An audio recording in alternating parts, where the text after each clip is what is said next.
Ya, halo, assalamualaikum warahmatullahi wabarakatuh. Hari ini saya coba datang menghadiri undangan ya. Kebetulan adik kita nih, ini yang duduk di sebelah saya. Dia ada acara hataman Quran di rumah Ustadz Dr. Muhammad Hanyantel Al-Hafiz, Menurut Ketua MUI Kota Ambon. Jadi sekarang kita ada di lokasi rumah beliau di IAIN Ambon. Dan sekarang mungkin baiknya kita ikut saja prosesnya dulu ya. Kayak memang dibikin agak seremonial, jadi tidak ada komen-komen, pokoknya ikuti aja sampai selesai acaranya, nanti baru kita komen-komennya. Tonton video sampai selesai ya, jangan lupa subscribe, like, dan juga share videonya.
Yaitu pembacaan khatmil Quran yang akan dibacakan oleh Ananda Zulfikar Hasan Rahayaan bin Abdul Karim Rahayaan, didampingi oleh Ustaz Fatur Rahayaan, Ustaz Raihan Rahjantal, dan Ustaz Aidi Rahjantal. Kepada Ustaz kami persilahkan. أعوذ بالله من الشيطان الرجيم بسم الله الرحمن الرحيم والضحى والليل إذا سجى ما ودعك ربك وما قلى وللآخرة خير لك من الأولى ولسوف يؤتيك ربك فترضى ألم يجدك يتيما فآوى ووجدك ضالا فهدى ووجدك عائلا فأغنى فأما اليتيم فلا تقهر وأما السائل فلا تنهر وأما بنعمة ربك فحدث لا إله إلا الله والله أكبر.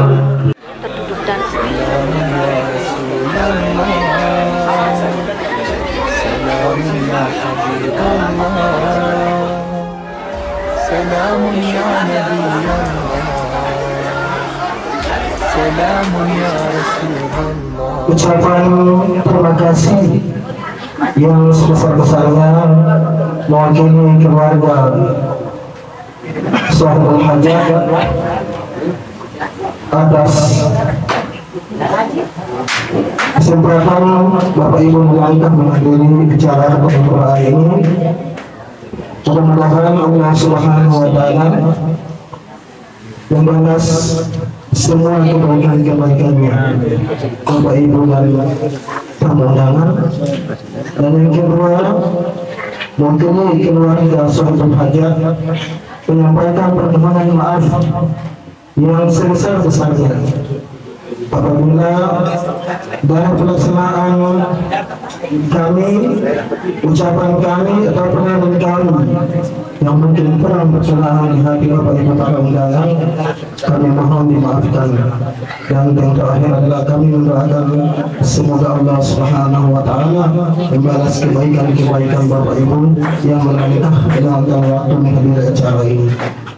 Untuk itu selaku pengantin sangat berterima kasih kepada Bapak Al-Ustaz Al-Hafiz Dr. Muhammad Al-Hafiz karena sudah membina anak-anak kami yang berada di lingkungan ini. Mudah-mudahan amal ibadahnya diterima oleh Allah Subhanahu wa Ta'ala. Kalau momentum seperti ini sekarang sudah langka, ya. Dalam setahun ini baru saya dapati undangan khatmul Quran dalam 1 tahun. Kalau dulu hampir setiap bulan ada. Kenapa demikian? Jadi Al-Quran itu sekarang mendapat saingan berat dari TikTok, Instagram, dan sosmed. Jadi kalau kita buka, kita punya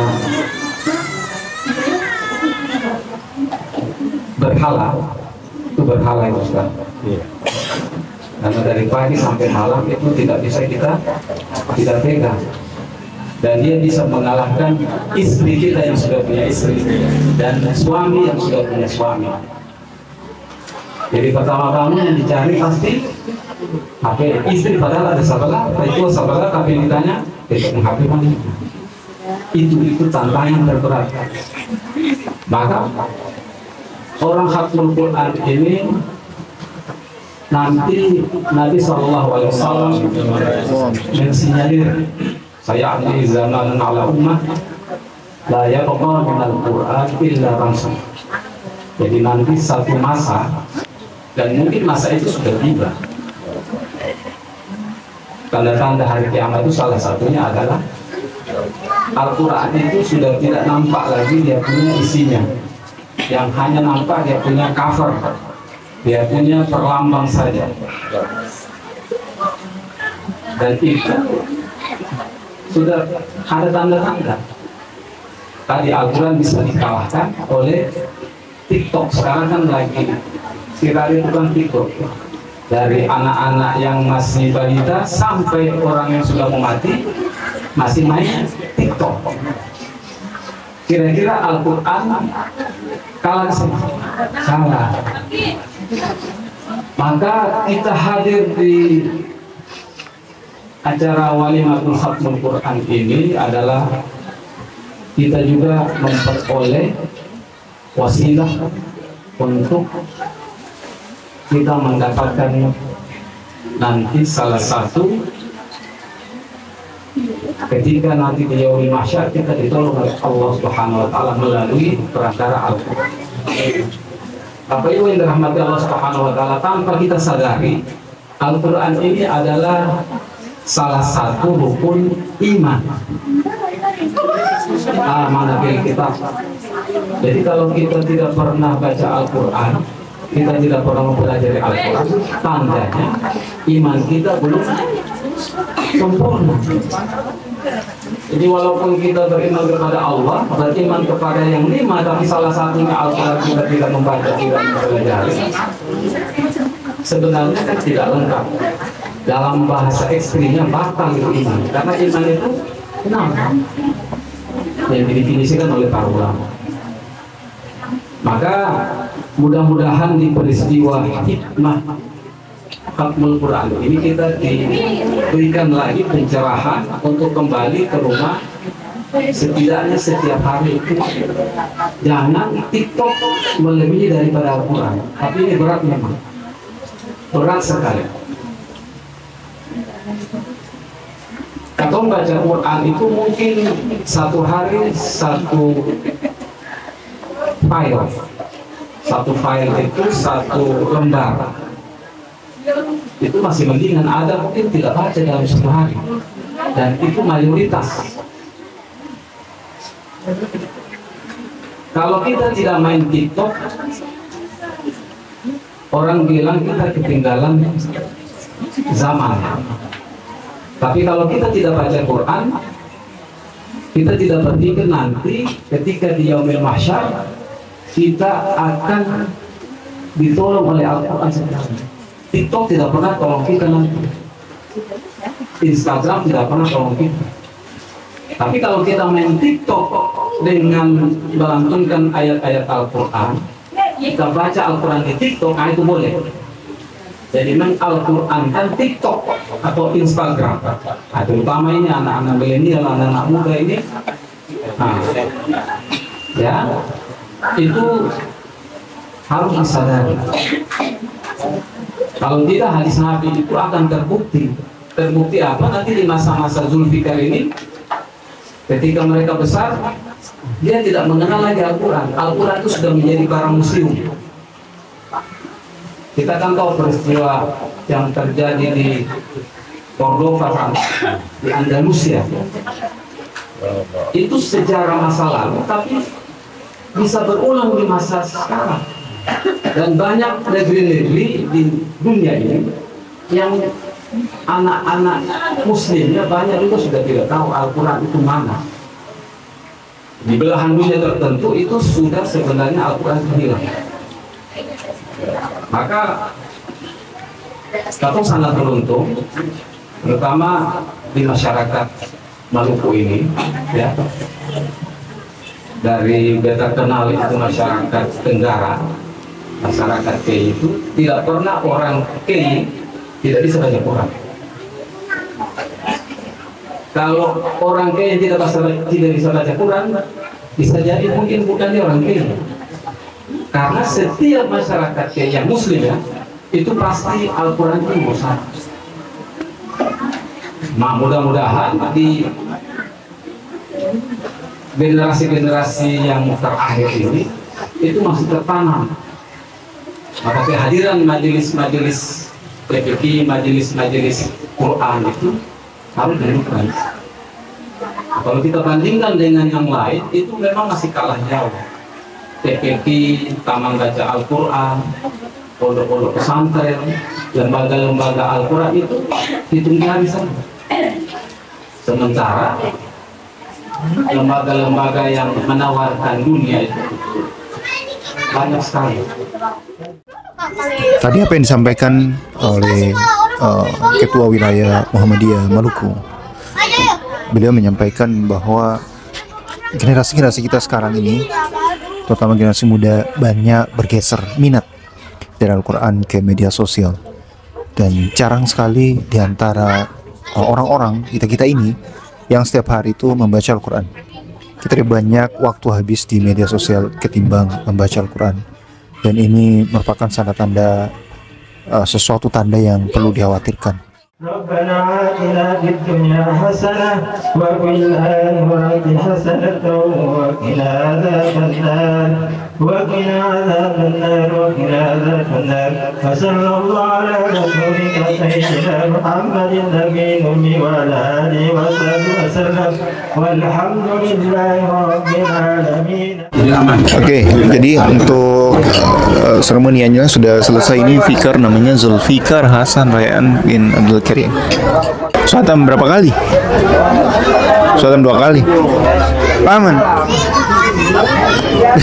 Ini yang keberapa? Oh, yang kelima. Masya Allah. Ini Bapak Selasa, itu adiknya beliau, Al-Hafiz Saleh Rayaan. Saya sebenarnya sudah pisah lama dengan mereka, jadi sudah begitu hafal, Masya Allah. Dulu waktu terakhir ketemu masih bujangan, sekarang anaknya sudah 5. Ini salah satu yang menghafal Al-Quran. Itu ada Dr. Fagi, beliau mantan Marek 3 di Ambon. Kemudian ini ada beliau Pak Doktor, maaf saya lupa, Ustadz, beliau Ketua Wilayah Muhammadiyah Maluku ini. Nah itu ada Ustadz Mo Nyantel, beliau yang punya hajatan Al-Quran dan sekaligus guru mengajinya. Ini kondisi di luar rumah para jamaah dan undangan. Wih, cukup banyak rupanya. Udah selesai acara ini sesi makan siang. Banyak juga santri di sini. Nah, ini santrinya yang mengaji di sini. Ini hampir berapa puluh ya? Banyak sekali. Dan memang mereka mengaji di sini sudah sangat lama. Dan acara seperti ini udah tidak tahu ke berapa kalinya, tapi sudah banyak juga puluhan yang sudah hatam Al-Quran.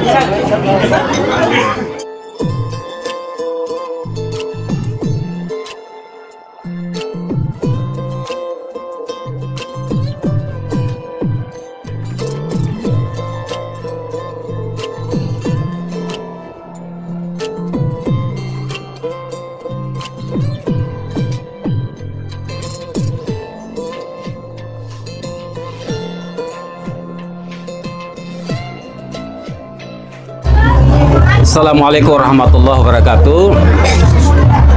Insya Allah dengan momentum Khatmul Quran Ananda Zulfikar Hasan Rahayaan ini memberikan nilai tambah kepada pertama Ananda sendiri, Zulfikar, kepada keluarga, orang tua, ibunya, terus masyarakat sekitar, supaya lebih memperhatikan Al-Quran, lebih rajin untuk membaca Al-Quran, ya, karena Al-Quran ini bukan saja dibaca, tapi nanti dia harus ditingkatkan untuk dihafal, dihayati, dipelajari dan diamalkan, dan ia akan menjadi wasilah, menjadi syafaat nanti kita di Yaumil Mahsyar. Al-Quran akan menolong kita di hadapan Allah Subhanahu wa Ta'ala untuk dimasukkan kita ke dalam surganya Allah Subhanahu wa Ta'ala. Mudah-mudahan bermanfaat. Assalamualaikum warahmatullahi wabarakatuh. Nama? Zulfikar. Zulfikar. Umur sekarang berapa? 12 tahun. 12 tahun. Iya. Tadi suhatam 2 kali nih. Iya. Masya Allah. Belajar mulai mengaji umur berapa? Kelas 3. Kelas 3. Sekarang su kelas 6. Iya. Di sekolah mana? Di Kumsonta. Itu di mana itu? Di apa namanya? Seram. Oh, di Seram. Iya. Tapi datang mengaji di Ustadz sini dari kapan? Dari kelas 3. Oh, dari kelas 3. Iya, tapi kelas 6 pindah. Jadi perasaan bagaimana hari ini? Perasaan senang. Senang ya? Iya. Waktu dulu mengaji rasa ada kesulitan ke saya? Iya, ada kesulitan. Apa tuh kira-kira? Dari bacaan susah itu. Pembacaan? Iya. Mengaji dari Iqra atau langsung di Quran besar? Dari Iqra. Oh, di Iqra. Iya. Iqra dulu baru Quran besar. Iya. Itu langsung di Ustadzmu atau di tempat lain dulu? Langsung dari sini. Oh, langsung di sini. Iya. Oke. Terus rencananya habis bikin hatam terus gimana? Balik ke sana lagi. Oh, balik ke sana lagi? Iya.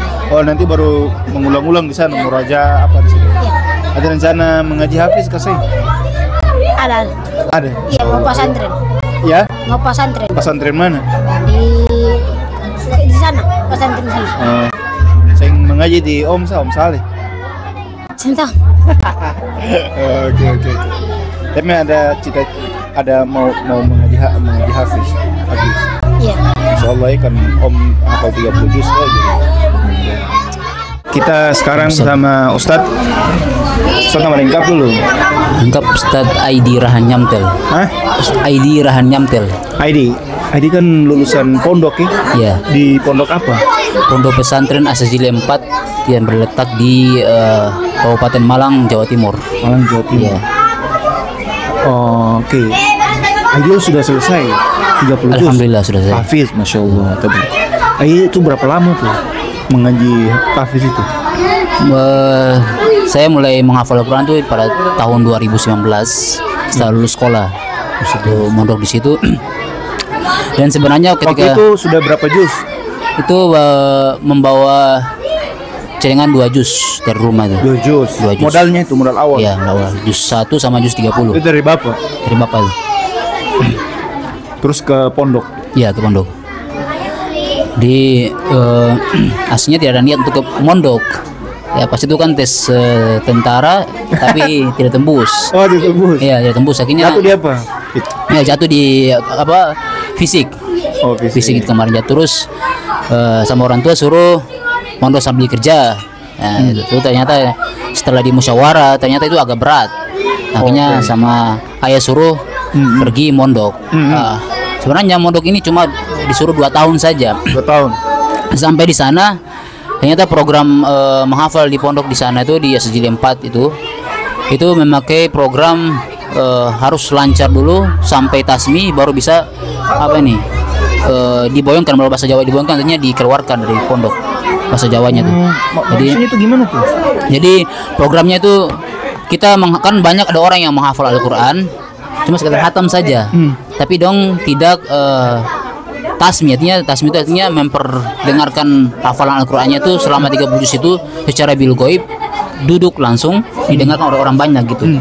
Nah itu pun menjadi syarat mendapatkan sanad hafalan Al-Qur'an itu dari gurunya langsung tersambung ke Rasulullah ke atas. Karena kalau beda kalau kita dapat sertifikat dan sanad itu beda. Kalau sertifikat tuh mungkin orang bisa saja buat-buat ya, tapi kalau sanad itu langsung memang dari gurunya langsung dan tidak bisa sembarangan diberikan oleh guru. Oke, ini nanti Katun dua khusus satu podcast bahas tentang Quran karena baik, insyaallah. Kamu orang kan generasi yang kelihatan berbeda dari generasi kekinian yang orang suka main medsos, main TikTok, tapi semua orang kamu itu sudah hafal 30 juz. Itu sangat luar biasa. Jadi mungkin ada sesi sendiri tuh. Sekarang ini tadi beta dengar Aidil baca doa khatam. Apakah doa itu sudah yang biasa dibaca di pondok atau baru tadi saja? Ya, alhamdulillah. Itu doa itu memang langsung dari guru saya sendiri ya. Jadi dipakai untuk ketika seorang menghatamkan Al-Qur'an ataupun menghafalkan Al-Qur'an 30 juz selesai. Itu biasanya, dan itu jalurnya tuh memang jelas dari guru. Saya langsung ke atas sampai tersambung ke Rasulullah doanya itu. Insyaallah. Kalau Aidil lihat anak-anak adik-adik kita yang baru belajar hatam, terus ada termotivasi juga mau nanti mengaji tahfidz, apa motivasi yang disampaikan untuk dorang? Ya, kalau sebenarnya untuk sekarang ini ya di TPQ dia kan sebenarnya program untuk diwajibkan itu adalah belajar membaca Al-Quran saja dengan kaidah-kaidah aturannya, tajwidnya yang benar sampai hatam. Kalau Ustaz tadi dari Muhammadiyah, kami Muhammadiyah itu belajar, mempelajari, baru kemudian menghafal. Ya, untuk menghafal seusia orang menghafal dia. Sebenarnya kalau untuk mereka ini memang bagus apa yang disampaikan tadi Ustaz Taib Unsaw tadi itu. Ketika baca saya dulu. Ya, baca saya dulu. Karena kan menghafal Al-Qur'an itu kan tidak diwajibkan ya. Itu kan hukumnya sunnah muakkad. Ya, sebagian orang menghafal Al-Qur'an aja sudah cukup. Karena Al-Qur'an sudah dijaga. Inna nahnu nazzalna dzikra wa inna lahu lahafizun. Allah yang menurunkan Al-Qur'an dan Allah pula yang menjaganya. Jadi tidak diwajibkan untuk menghafal Al-Qur'an. Tapi Allah perintahkan untuk membaca Al-Qur'an. Iqra di surah Al-Alaq itu kan. Itu perintah untuk membaca Al-Qur'an. Jadi untuk tetapi memang meskipun tidak diwajibkan tapi menghafal Al-Qur'an ini keutamaannya besar ya, keutamaannya besar meskipun tidak diwajibkan. Jadi sangat karena di situ hukumnya itu sunnah muakkad sangat ditekankan ya bagi seorang pembaca Al-Qur'an. Apabila dia sudah hatam, lebih baiknya lagi dia menghafal, melanjutkannya dengan tahfidz dan sebagainya. Membaca kan Al-Qur'an ini kan kita Iqra lafzun wa amalan kan, membaca, menghafal dan mengamalkannya. Nah itu. Terakhir nih, ini kelihatannya Aidil nanti jadi pewaris ayah, insyaallah. Karena ayah adalah penghafal Quran, kemudian Aidil adalah dari keluarga langsung, anak beliau langsung yang pertama, insyaallah. Ini gimana nih ke depan untuk tetap mempertahankan sekarang pondok ini yang mengajarkan Quran, kemudian juga bukan cuma untuk anak-anak yang bisa membaca, tapi untuk mempertahankan hafalan ini untuk zuriat-zuriat selanjutnya. Ya insya Allah ya untuk pikiran saya untuk melanjutkan metode ataupun pengajaran tahfiz di TPQ ACD ini kan masih dalam ya, bentuk TPQ ya, karena masih belum bentuk pondok. Memang kita harus melewati beberapa tahap untuk membuka suatu pondok ataupun pembelajaran tahfidz ini, karena tidak mudah ya kita membuka sesuatu untuk kedepannya lebih maju lagi, karena dilihat sini santri-santrinya pulang pergi terus berada di daerah yang memang di kota ya, yang mereka itu ketika baca Al-Quran di TPQ ACD ini teman-temannya tuh ya saling kenal ya ada yang saling bertetangga saja. Jadi kalau kita bedakan dia dengan pondok-pondok pesantren di Jawa itu kan mereka itu kan rata-rata kan mayoritas ada yang rantau. Jadi mereka itu tidak mengenal mana teman-temannya. Jadi lebih fokus dalam menghafal Al-Quran. Kalau untuk di TPQ ACD ini kita memang harus perlu kesiapan memang dari segi mentalnya, terus anak-anaknya dipersiapkan betul niatnya ya, karena tidak sembarangan kita membuka pondok dan sebagainya. Tapi insya Allah kedepannya saya akan coba untuk bisa ya pelan-pelan membangun metode pembelajaran tahfiz di TPQ ACD ini, dan insya Allah mungkin dengan izin Allah berkembang menjadi sebuah pondok pesantren nanti insya Allah. Oke, terima kasih banyak. Terima kasih. Apa yang disampaikan oleh Ulil tadi sangat luar biasa. Dia usianya masih muda, tapi sudah mampu menghafal Quran 30 juz, dan dia memiliki wawasan yang cukup luas mengenai bidang ini. Ini menandakan bahwa generasi kita tentu masih punya harapan dengan orang-orang seperti dia, karena suatu saat nanti Al-Quran itu tinggal lembaran-lembaran saja, dan itu menunjukkan bahwa kita telah masuk pada waktu-waktu akhir di dunia. Oke, sekarang kita sama Om Salasa. Ini orang tuanya adik kita yang tadi hataman. Paman, berapa orang yang ini? Sudah 3 orang, alhamdulillah sudah hatam Quran. Bikin acara yang sama? Oh iya, acara sama. Satu di Tuan, Ulfikar di Ambos ini, Eda di Serang. Oh, dong guru beda-beda? Beda-beda. Itu dong rata-rata hatam ini dong berapa kali baru bikin doa? Kalau ini 3 kali baru doa hatam ini. Sudah hatam kecil kan 3 kali itu baru hatam ini.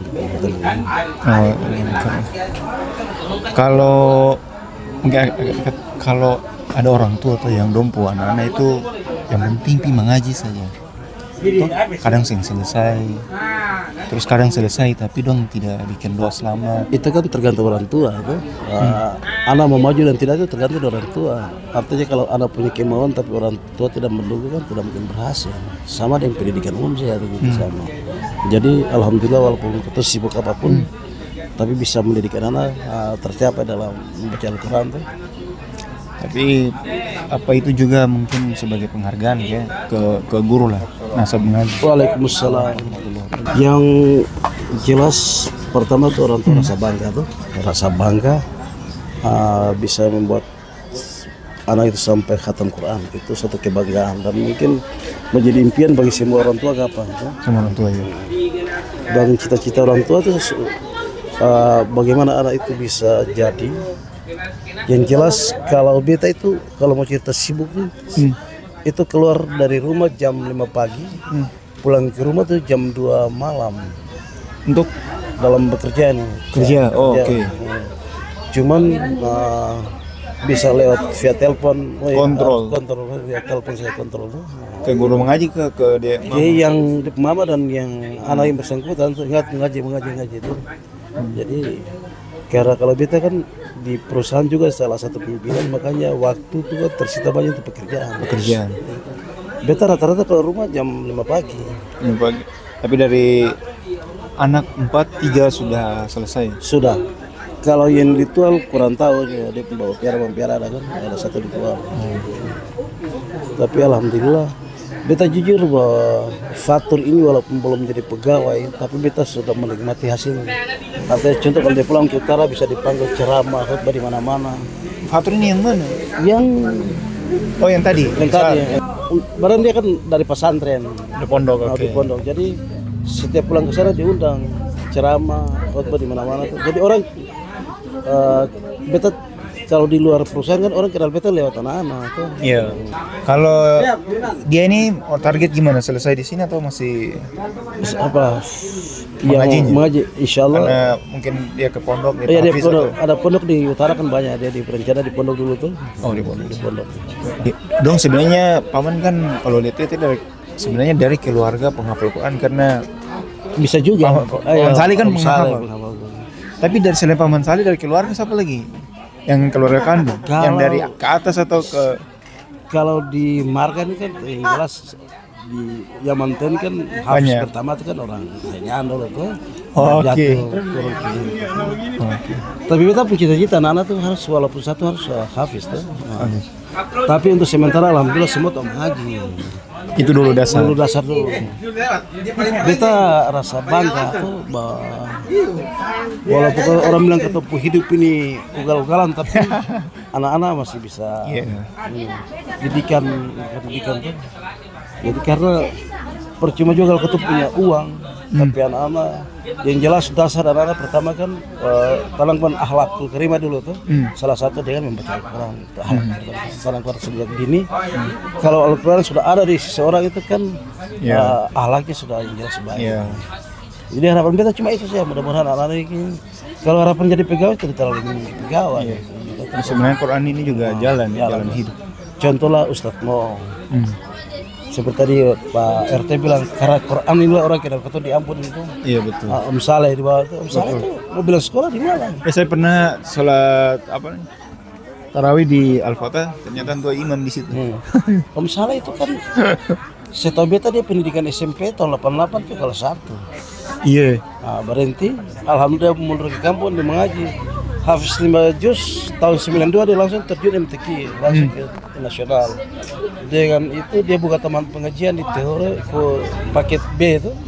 Ada Pak ijazah SMP, paket C SMA. Alhamdulillah sekarang sarjana. Sekarang jadi dia nyuri MTQ provinsi di Maluku. Kemarin alhamdulillah tes P3K lolos gitu. Jadi memang pernah umroh juga. Umroh juga. Dengan Al-Quran. Ketua bilang Al-Quran itu udah menjamin ketemu kehidupan di dunia di akhirat. Sekarang kita dengan Om Mo. Beliau adalah guru ngaji untuk kegiatan hatam Al-Quran hari ini. Paman, ini hatam yang keberapa selama Paman ajar siswa mengaji di TPQ? Kalau khatam dalam pengertian membaca Al-Quran sudah selesai, banyak santri-santri ini yang sudah selesai membaca Al-Quran. Tapi kalau khatam dalam pengertian dilaksanakan secara formal seperti yang tadi kita saksikan, apalagi dalam pengertian itu baru dilakukan di rumah saya, maka khatmul Quran tadi itu yang pertama kalinya. Kemarin-kemarin kita melakukan khatmul Quran juga untuk santri-santri, tapi itu di bawah koordinasi Kementerian Agama Kota. Kalau tambah dengan yang tadi itu sudah berapa banyak siswa yang khatam di sini? Ya, saya tidak ingat persis ya, tapi banyak karena kami membuka TPQ As-Saidiyah itu memulainya kurang lebih 10 sampai 12 tahun yang lalu. Jadi kami tidak punya pendataan secara statistik berapa yang sudah menghatam, tapi mengalir saja. Dan yang kita saksikan tadi itu bukan satu-satunya atau pertama kalinya, tapi itu untuk sekian kalinya ya. Puluhan berarti yang sudah pernah hatam di sini. Sudah puluhan santri yang sudah menyelesaikan membaca sampai 30 juz. Adapun yang melakukan khatam secara formal ya, apalagi di rumah saya ini untuk pertama kalinya. Oke. Ya. Berapa banyak yang siswa yang mengaji di sini? 100-an dapat. Ya betul. Kalau itu dihitung dari mereka yang keluar masuk ya, karena biasanya berpindah-pindah lagi TPQ, jadi ngajinya tidak menetap ya. Misalnya kalau mereka ngaji dari awal tidak punya target sampai selesai ya, tapi ya di atas 100-an anak-anak santri. As-Saidiyah. As-Saidiyah, betul. Itu nama itu ambil dari mana? Nama itu sengaja saya nisbatkan kepada kakek kita ya, Haji Tuan Guru Haji Muhammad Said bin Haji Usman Rahimtel. Sengaja saya nisbatkan ke beliau supaya menghidupkan atau mengingatkan saya kepada perjuangan beliau ya, khusus di Maluku Tenggara yang banyak juga mencetak para hufaz, para qurra yang termasuk orang tua kita ya, kakak kita yang kemudian punya anak cucu sampai kepada kita, sehingga sebagai bentuk penghormatan mudah-mudahan qiraat-qiraat yang dibacakan oleh anak-anak ini pahalanya juga diperoleh oleh Tuan Guru Haji Muhammad Said Rahimtel. Kalau mengaji di sini santrinya dari mana saja? Santrinya mayoritas adalah anak-anak di kompleks ini. KN sini. Ya, ini kompleks namanya Kompleks Jalan Baru. Jalan Baru. Ya.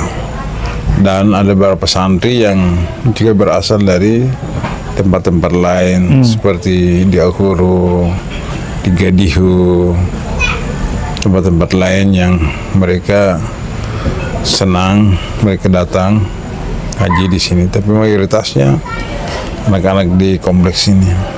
Ya. Ini ada Anda datang mengaji gratis saja, tidak ada beban biaya gitu. Ya, kita tidak pernah sejak awal sampai sekarang tidak pernah menetapkan pungutan ya kepada anak-anak santri dengan alasan bahwa memang ya kami kan tidak memerlukan biaya untuk biaya yang dianggap lebih ya untuk mengajarkan Al-Quran, karena ini kan kita mengajar di rumah sendiri. Meskipun belakangan ini memang ada sedikit problem yang kita hadapi sejalan dengan banyaknya santri. Kemudian rumah kami sebagai tempat ajar mengaji sudah sempit, lagi pula pengajar yang terbatas, waktu yang sedikit, sehingga memang untuk mencapai anak-anak santri yang mengaji cepat dan berkualitas sudah barang tentu dibutuhkan ya tambahan tempat, kemudian tambahan pengajar ya.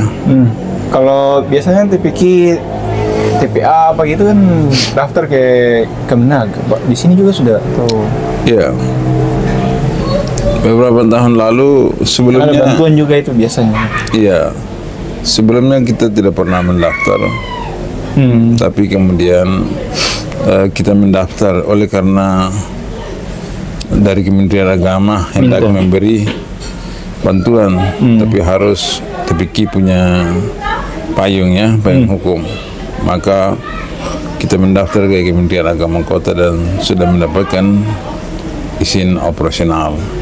Dan alhamdulillah oleh Kementerian Agama Provinsi di bawah kepimpinan Pak Jamuruddin Bugis ya, pernah kita dibantu 10 juta. Itu pun karena memang kita sudah punya payung hukum ya untuk menjalankan yaitu izin operasional dari Kementerian Agama Kota. Yang diajarkan di sini anak-anak belajar sampai khatam saja atau tahfiz juga untuk hafalan Quran? Ya, awalnya kita merancang juga untuk tahfiz, tetapi melihat perkembangan anak-anak ya memang mereka belum sepenuhnya menguasai qiraat, sehingga kita fokus dulu untuk perbaikan qiraat. Karena itu lebih utama daripada mereka menghafal. Nah, nanti kita boboti dengan pengetahuan tambahan seperti fikih dasar ya, tauhid, sejarah, itu kita kasih pembobotan. Itu pun tidak banyak, mungkin sepekan sekali gitu. Tapi fullnya adalah pembelajaran Al-Quran, karena memang kami mengamati mereka, kebanyakan dari mereka memang belum menguasai qiraat dengan baik. Berarti ini terbuka ini ya, siapa saja keluarga yang mau menitipkan anak untuk belajar diterima saja? Diterima. Meskipun memang kemarin-kemarin saya sempat diskusikan dengan pengajar-pengajar bahwa kita membatasi penerimaan santri baru, tapi hal demikian agak sedikit tidak sesuai dengan nurani ya, terutama saya, bahwa ada orang tua yang mengantarkan anak datang untuk belajar Quran. Belajar Quran ini yang jadi masalah besar. Iya, kalau tidak diajar, siapa lagi dia yang mau bantu? Ya, atas nama Quran itu nurani kami tidak menerima. Akhirnya ya dengan segala kekurangan yang ada kita terima, karena atas nama Al-Quran ya kita harus terima. Pesan untuk para orang tua nih, supaya generasi muda Islam terutama dari anak-anak itu mereka sudah bisa membaca Al-Quran. Ya harapan saya tentu kita kembali kepada dasar perintah untuk kita membaca Al-Quran ya. Bukankah ayat yang pertama turun kepada kita itu Iqra, diperintahkan untuk kita membaca, dan hasil bacaan pertama kita tentu adalah Al-Quran sebagai sumber daripada segala kehidupan ini. Sehingga pada tahap pertama memang saya anjurkan kepada kita semua, apalagi anak-anak ya, dan kita orang tua juga terus membaca Al-Quran pada setiap tingkatan. Kita terus membaca Al-Quran, dan Al-Quran itu tidak sulit. Al-Quran menyebutkan dirinya sebagai suatu bacaan yang mudah. Kalau kaya yassarna Al-Quran li-zikri fahal min mudzakir. Allah lagi ini 4 kali dalam surah Al-Qamar memberikan isyarat bahwa Al-Quran itu mudah untuk dihafal, mudah untuk dibaca, mudah ditulis, mudah dikaji, mudah dalam segala eksplorasi kita menuju kebaikan-kebaikan dari Al-Quran. Tinggal bagaimana kita menyikapinya. Maka melalui momentum khatmul Quran di rumah saya ini, saya ingin mengkampanyekan ya secara tidak langsung bahwa mari kita sama-sama kembangkan Al-Quran. Mudah-mudahan sedikit yang kita lakukan ini dia berbuah besar di sisi Allah Subhanahu wa Ta'ala. Oke, teman-teman semuanya, kita sebenarnya sudah banyak dapat cerita dari kegiatan hari ini. Dari awal pelaksanaan kegiatan, terus kita sempat dapat sedikit keterangan dari adik kita tadi yang sudah dibacakan doa khatamnya. Terus dari Aidil, salah satu anak muda kita sekarang yang luar biasa, sudah di usianya segitu sudah menghafal 30 juz Al-Quran. Dan kita juga sudah dapat cerita dari ayahnya ya, Om Salasa, yang beliau jauh ya dari apa yang kita lihat di anak-anaknya. Jadi beliau dulu tuh kalau orang sini tuh bilang preman gitu. Tapi anak-anaknya itu sudah 3 yang sudah khatam, tinggal 1 yang belum. Itu luar biasa. Jadi meskipun bagaimana keadaannya, tetapi prioritas untuk pendidikan anak itu penting, terutama pendidikan agama. Terus kita juga sudah dapat konfirmasi dari Omo selaku guru yang sudah mampu menghasilkan begitu banyak santri yang sudah khatam Al-Quran di tempat ini, dan kayaknya ini adalah salah satu kegiatan yang dibuat secara resmi, dan kebetulan kita dapat kesempatan untuk melihat-lihat kegiatannya. Ini sangat luar biasa. Jadi kita harap video ini menginspirasi lebih banyak kita dan keluarga kita untuk banyak lagi membaca Al-Quran. Dan mudah-mudahan di antara kita ke depan nanti ada anak-anak yang mampu seperti Aidil, jadi mampu menghafal Al-Quran 30 juz. Saya berharap itu untuk ikhtiar. Oke, sebelum menutup, bagi Anda yang mau daftar kuliah, silahkan daftar di Universitas Terbuka Ambon. Kita buka mulai pendaftaran itu di bulan Mei hingga nanti di Agustus 2025 ini. Daftar ya. Terima kasih. Assalamualaikum warahmatullahi wabarakatuh. Jumpa lagi di video yang lain. Subscribe, like, dan juga share videonya. Dah.